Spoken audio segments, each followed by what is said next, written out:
Assalamualaikum warahmatullahi wabarakatuh. Ila hadratin Nabiyil Mustafa Rasulillahi sallallahu alaihi wasallam wa ala alihi wa ashabihi wa azwajihi wa dhurriyyatihi wa ahli baitihi al-kiram, khususan ila Syekh Ibrahim al-Bajuri wa ila Ibnu Qasim al-Ghazi wa ila Syekh Abi Syuja'i wa ila jami'i masyayikhi wa masyayikhatina fa'anallahu bi'ulumihim syai'ulillahi lahum al-Fatihah. A'udzu billahi minasyaitonir rajim. Bismillahirrahmanirrahim. Alhamdulillahi rabbil alamin arrahmanir rahim maliki yaumiddin iyyaka na'budu wa iyyaka nasta'in ihdinas siratal mustaqim siratal ladzina an'amta 'alaihim ghairil maghdubi 'alaihim waladdallin amin. Bismillahirrahmanirrahim.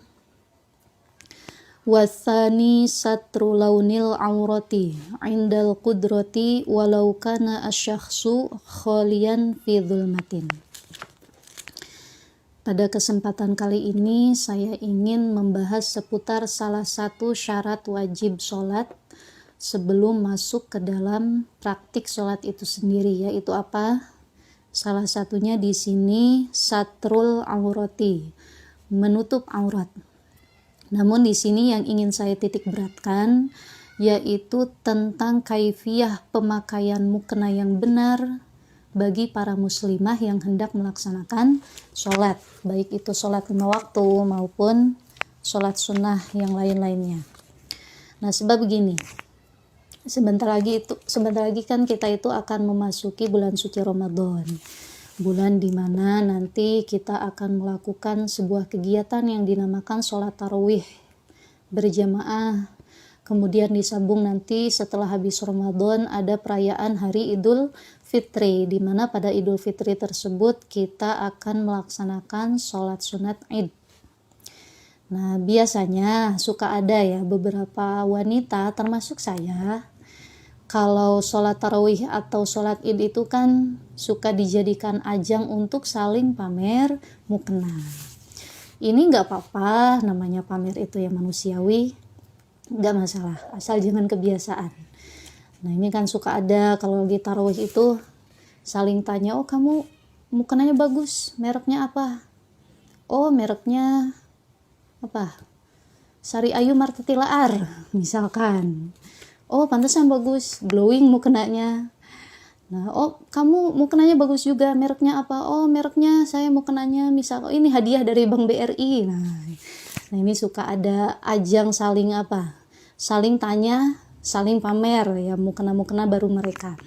Nah ini yang dikhawatirkan ini mengenai pemakaian mukena, yaitu tentang produksi mukena zaman sekarang yang saya lihat banyak sekali mukena yang sangat tidak recommended untuk keabsahan sholat seorang wanita. Kenapa? Wanita itu ketika menutup aurat tidak sesederhana laki-laki. Kalau laki-laki ya cukup dari pusar sampai lutut, boleh, telanjang dada gak masalah, cuman gak sopan. Masa iya mau menghadap presiden pakai baju rapi, pakai dasi, pakai jas, pakai sepatu, kaos kaki. Mau menghadap Tuhan cukup pakai handuk dari pusar sampai lutut. Nah ini namanya gak sopan, songong namanya sama Tuhan. Nah kalau perempuan kan gak sesederhana itu. Perempuan itu auratnya seluruh badan illal wajha wal kaffain, kecuali wajah dengan 2 telapak tangan, baik telapak depan maupun telapak belakang. Nah, mengenai wajah, nah ini poin pertama. Saya langsung masuk pada poin pertama. Poin pertama yaitu mengenai batasan wajah yang boleh terlihat ketika seorang wanita sedang sholat. Begini, banyak sekali mukena zaman sekarang yang cuma mengedepankan mode, style, yang penting modis. Yang penting variasinya bagus, bahannya mahal, harganya lumayan, mereknya ada. Sementara tidak memperhatikan unsur yang bisa mendukung keabsahan sholat kita sebagai perempuan. Contohnya mana? Nah contohnya sekarang kan banyak mukena yang bentuknya kayak kerudung saya ini nih, kayak kerudung ini. Jadi ini gak ada tempat dagunya, gak ada tempat untuk menutup dagu. Kemudian ininya mancung ini. Bahkan ada yang suka gak ada talinya untuk nali ke belakang. Nah ini apakah bisa mukena seperti itu kita pakai sholat? Bisa. Cuman yang penting mau tidak mau mukena seperti apapun, dagu itu harus ditutup. Sampai sinilah minimal. Dagu tuh harus ditutup. Inilah saya contohin ya. Ini. Nah, paling enggak sampai sini itu dagu tertutup. Mau sampai sini boleh. Atau sekalian mulutnya ditutup juga boleh, hidung boleh, yang penting jidatnya nggak usah, matanya juga nggak usah ya kalau lagi sholat, nggak usah lebay maksudnya. Nah ini jadi si dagu itu harus tertutup, justru jidat ini harus terbuka. Nah kalau mukenanya mancung kayak gini, kayak mulutnya burung perkutut, itu kan nanti dikhawatirkan kalau ketika sujud nanti jadi gini. Nah nutup jidat. Sedangkan kalau ketika sujud, jidat kita tidak nempel pada tempat sujud, nanti sujudnya tidak sah. Sujud tidak sah berarti sholatnya juga tidak sah. Nah tempat sujud itu apa? Kalau pakai sajadah berarti tempat sujudnya ya sajadah. Kalau pakai karpet berarti tempat sujudnya di atas karpet. Kalau nggak pakai sajadah, nggak pakai karpet, di lantai ya tempat sujudnya berarti lantai. Nah makanya diusahakan kalau kita memilih mukena itu gak usah kebanyakan gaya, cari mukena yang biasa-biasa aja. Kalau yang paling nyaman itu yang atasnya itu kalau orang Sunda bilang tuh dempes, bahasa nasionalnya apa ya dempes ya, gak ada, dipikir aja sendiri. Nah dempes tuh gini. Nah jadi diusahakan gini aja mukena tuh. Nah supaya nanti ketika sujud ini jelas jidat kita itu tidak khawatir tertutup oleh ujung mukena itu sendiri. Nah ujung mukena, jadi ketika sujud tempelan jidat ke atas tempat sujud itu sempurna. Kalau hidung bagaimana? Kalau hidung boleh tidak ditutup? Apakah harus ikut nempel juga? Kalau hidung itu nggak wajib nempel. Maksud nggak wajib nempel di sini, ada penghalangnya pun tidak masalah. Kalau hidung atau kedua telapak tangan ketika sujud ada penghalangnya, dihalangi sama mukena itu sendiri yang kita pakai nggak masalah. Yang penting ketika sujud itu yang harus terbuka itu jidat. Nah makanya diusahakan cari mukena yang area wajahnya itu nyaman untuk kita kenakan. Nah bukan maksud nyaman di sini tepat dalam penutupan auratnya, jangan kebalik. Sekarang itu kan banyak yang jidat malah tertutup, ini malah terbuka. Nah kebalik, justru yang harus ditutup ini karena ini aurat dagu tuh ya. Karena ini aurat, sedangkan ini justru harus terbuka untuk keabsahan sujud kita. Nah itu poin yang pertama. Nah kemudian untuk poin yang kedua kan di sini ada keterangan satru launil aurah. Yang wajib kita tutup itu bukan sekedar bentuk aurat saja, tapi juga warna aurat kita, warna kulit. Ketika sholat jangan sampai kita memakai mukena yang kainnya terlalu tipis sehingga warna kulit kita kelihatan. Yang hitam kayak saya kelihatan hitamnya misal, yang putih kelihatan putihnya, yang kuning langsat kelihatan kuningnya. Jadi diusahakan pakai mukena yang kainnya agak tebal. Mau tebal banget boleh, lebih bagus. Pokoknya jangan sampai pakai mukena yang bahannya itu menerawang. Menerawangnya di sini jelas-jelas bisa menembus warna kulit yang asli, kelihatan jelas gitu ya. Nah makanya di sini yang harus ditutup itu warnanya. Kalau bentuknya ini sebetulnya ketika bentuk aurat terlihat tidak jadi masalah. Nah, tidak jadi masalah. Di sini kan ada keterangan ini. Dunal jirmi kasarawili ad-dayyiqati lakinnahu yukrahu. Kalau kita sholat memakai pakaian yang ketat sehingga bentuk tubuh kita kelihatan, itu asal kulitnya tertutup, asal warna kulitnya gak kelihatan tetap sah. Hanya saja lakinnahu yukrahu, itu dimakruhkan. Contoh mana? Misalkan kita sholat pakai celana jeans. Yang jeans itu karena rata-rata ketat yang nge-press body, ya itu tidak masalah. Yang penting semua auratnya tertutup. Untuk bentuk itu nggak masalah, nggak mempengaruhi sah tidaknya sholat. Tapi lakinnahu yukrahu, dimakruhkan. Karena dimakruhkan ya sebaiknya dijauhi. Ya untuk kesahan sholat tidak jadi masalah, tapi takutnya mempengaruhi makbul tidaknya sholat kita. Jadi pakai mukena ya sewajarnya saja, yang longgar-longgar itu, jangan yang pakai mukena yang terlalu sempit, terlalu ketat, itu jangan. Itu untuk poin yang kedua, yaitu menutup warna aurat. Nah, kemudian poin yang ketiga di sini mengenai mukena potongan. Mengenai mukena potongan, polemik mukena potongan. Nah, dari dulu sampai sekarang kan sebetulnya belum beres ya, masih banyak orang yang suka berdebat, memperdebatkan tentang antara mukena blus dengan mukena potongan. Ini sebenarnya yang paling bagus tuh yang mana? Kalau kita sholat tuh bagus memakai blus atau potongan. Kalau menurut pendapat saya itu dua-duanya boleh.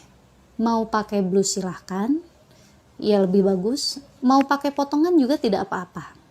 Cuman kalau kita mau sholat menggunakan mukena potongan, jadi atasan ada, bawahan ada, diusahakan kita dalamnya pakai baju yang tertutup. Jangan sampai kita pakai mukena tapi dalamnya telanjang. Nah, meskipun pakai mukena itu tetap dalamnya harus pakai baju. Kenapa? Nanti, yang suka jadi titik permasalahan tentang mukena potongan itu ketika si perempuan melakukan gerakan ruku. Nah, di sini ada keterangan. Wal muradu as-satru. Wal muradu as-satru min a'la wa jawanibin. Falau kanat bihaitsu tara min tuqihi aw kammihi li sa'atihi fi ruku'ihi aw sujudihi darra. Aurat itu, kita itu kalau sholat kan wajib menutup aurat. Aurat kita tidak boleh kelihatan. Tidak boleh kelihatan itu dari arah mana? Nah, tidak boleh kelihatannya itu pertama dari atas, dari arah atas gak boleh kelihatan aurat kita ketika sholat. Kemudian dari depan, dari samping kiri sini, dari samping kanan, kemudian dari belakang. Itu jangan sampai kelihatan, kecuali dari bawah. Kalau dari bawah nggak masalah, misalkan kita pakai mukena potongan.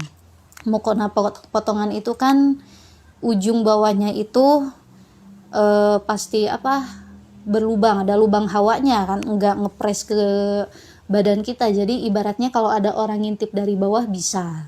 Nah, itu nggak masalah. Kalau dari bawah ngintip kelihatan aurat itu dia masalah. Nah, cuman nanti ketika bukan sujud, ruku.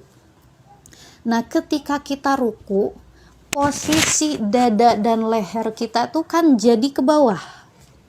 Nah, terus dada ini masuknya arah depan, nggak boleh kelihatan. Jadi arah depan. Nah, dada dan leher ketika kita ruku nanti posisinya jadi ke bawah. Ketika diintip itu pasti kelihatan. Nah, makanya kalau pakai mukena potongan tuh pasti bisa diintip. Nah, kalau ketika kita sholat memakai mukena potongan, dalamnya nggak pakai baju atau misalkan cuma pakai sarung aja, sebatas dada, atas dada masih kelihatan, leher masih kelihatan. Nah, ini bisa menimbulkan tragedi terbukanya aurat, yang mana terbukanya aurat ini termasuk salah satu hal yang membatalkan sholat. Nah, iya kalau orangnya sadar. Yang sadar kalau dia auratnya terbuka ketika sholat tinggal diulang. Ini kalau nggak sadar, akhirnya kan dia punya hutang sholat yang gak disadari. Nah, makanya itu, kalau mau memakai mukena potongan, intinya boleh-boleh saja. Tapi diusahakan dalamnya pakai pakaian yang sempurna. Bahkan kalau orang tua zaman dulu kan suka nasehatin anak-anaknya, kalau mau sholat itu pakai kerudung kecil. Dalamnya itu pakai kerudung kecil. Kalau di sini istilahnya telekum. Sekarang nggak tahu masih musim apa enggak. Nah, ini fungsinya apa? Kerudung kecil. Sebelum pakai mukena pakai kerudung kecil dulu supaya leher tertutup. Paling tidak kan ini sampai dada lah bisa tertutup. Nah, nggak pakai kerudung kecil nggak apa-apa. Yang penting kita diusahakan pakai pakai baju yang bisa menutup seluruh aurat kita. Seleher-lehernya itu harus tertutup supaya ketika kita ruku, nah ini tidak masuk ke dalam kategori auratnya terbuka kalau kita memakai mukena potongan. Makanya memang yang lebih nyaman itu mukena blus. Kalau mukena blus itu kan meskipun kita lagi ruku ya gak ada celah orang untuk ngintip. Jadi ibaratnya kalau pakai mukena blus dalamnya mau gak pakai baju juga gak jadi masalah. Cuma sekali lagi itu kan tidak sopan. Masa iya, justru kan bagusnya kalau kita sholat itu pilih pakaian yang terbaik. Jangan sampai pakaian terbaik itu kita pakai untuk kencan. Jangan sampai pakaian terbaik itu cuma kita pakai untuk pesta, sementara untuk menghadap Sang Pencipta kita pilih pakaian yang terburuk. Nah, ini kan kebalik. Adabnya itu terbalik. Nah, itu poin ketiga, yaitu mengenai tata cara bagaimana supaya sholat kita tetap sah meskipun mukena yang kita pakai itu potongan. Jadi atasan ada, bawahan juga ada.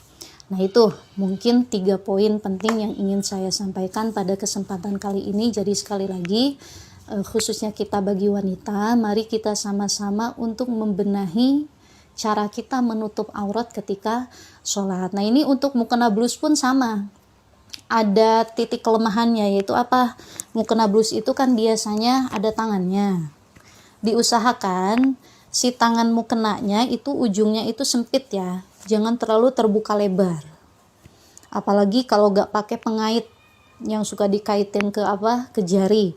Takutnya nanti ketika mau misalkan ketika takbiratul ihram terbuka, akhirnya aurat kita kelihatan. Baik itu takbiratul ihram, takbiratul intikal, ya sama saja, jangan sampai. Nah, itu sama saja, baik memakai mukena blus maupun mukena potongan, diperhatikan apakah cara kita memakainya itu sudah tepat atau tidak. Apakah cara memakai mukena itu sudah bisa menjadi pendorong kita melakukan sholat secara sah. Nah, nanti kalau sholat kita sudah sah, insya Allah kita akan menuju sholat yang makbul, diterima oleh Allah Subhanahu wa Ta'ala. Demikian yang ingin saya sampaikan, mudah-mudahan ada manfaatnya. Mohon maaf apabila banyak kesalahan dan juga kekurangan. Wallahu a'lam bishawab, wal 'afu minkum, wallahul muwaffiq ila aqwamit thoriq. Wassalamualaikum warahmatullahi wabarakatuh.